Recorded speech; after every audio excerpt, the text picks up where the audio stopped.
les inondations. Des bénévoles se sont spontanément présentés pour les aider à remettre tout en état. Une aide bienvenue car le travail ne manque pas. Nicolas Loïc, Elisabeth Wouters. Dans cette rue du centre-ville, les Wavriens ont l'habitude de se donner rendez-vous pour un verre en terrasse ou faire quelques emplettes. Mais ce matin, ils viennent surtout armés de leur raclette, prêts à aider des commerçants désemparés. Spontanément, je suis descendue ce matin, j'ai vu qu'il n'y avait personne, j'ai lancé un appel et puis voilà, famille, bénévoles partout, super quoi.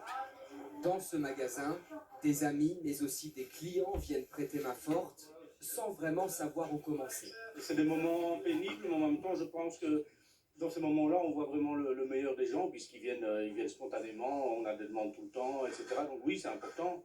Cette commerçante est restée coincée chez elle durant des heures, sa maison était inondée. Elle a découvert le même scénario dans son magasin hier soir. Pour l'instant, on évacue toute la marchandise qui était au sol et qui a été trempée, qui va être chargée dans un container pour les assurances qui devraient passer mardi. À Wavre, c'est la Dyle qui est sortie de son lit. Ce quai a connu un véritable torrent. Aujourd'hui, il est le lieu de travail des dépanneurs, mais aussi des militaires. Ceux-ci pompent l'eau qui condamne toujours plusieurs caves. Hier, on n'a pas pu venir parce qu'il y avait de l'eau jusqu'à peu près la boîte aux lettres. Un expert en stabilité jette un coup d'œil au pont, tandis que partout ailleurs dans le centre-ville, une soixantaine d'ouvriers communaux aident à nettoyer. Le déblayage, donc déblayage des poubelles, comme pour le moment, tout ce qui est déchets, etc., tout autre. Vous avez ensuite des équipes qui vont passer en revue les rues pour ramasser tout ce qui est encombrant. À Wavre, c'est le lendemain du déluge, mais surtout un jour de grande entraide. Et les gestes de solidarité viennent de partout, y compris de Bruxelles. Des supporters des Diables Rouges ont récolté des vivres et des vêtements. En quelques heures, ils ont pu remplir 3 camions de l'aide très attendue qui est arrivée cet après-midi à Theux. Lex Milota, Gaëtan Lilon avec Justine So et Guillaume Ruiz. 3 camions remplis de dons arrivent à Theux. Ils viennent de Scarbeck. Dans 90% du cas, tout est mis, si c'est une boîte de pain, si c'est une boîte de riz, si c'est une boîte de... voilà. À l'intérieur, des packs d'eau, des boîtes de conserve ou des produits de nettoyage. C'est Maxime qui s'occupe de la logistique. On va partir sur une autre salle. Comme ça, on disperse. Ça va?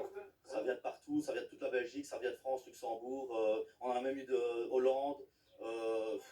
Je ne saurais même pas vous dire les noms des personnes, mais merci à tous et que ça continue parce que je crois que maintenant les gens commencent à se rendre compte qu'ils ont besoin vraiment de nourriture. Donc encore ici, tout ce qui est conserve. Hein. Les camions sont partis ce matin de Scarbeck.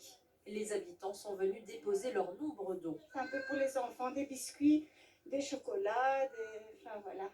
Quand on voit les dégâts occasionnés, ces gens ont tout perdu, c'est impensable. À l'origine de l'initiative, une association de supporters des Diables Rouges. On voulait en fait montrer une image positive d'un supporter.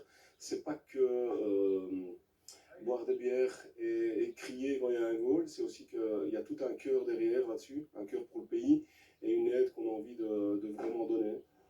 À Theux, les habitants déblayent, nettoient.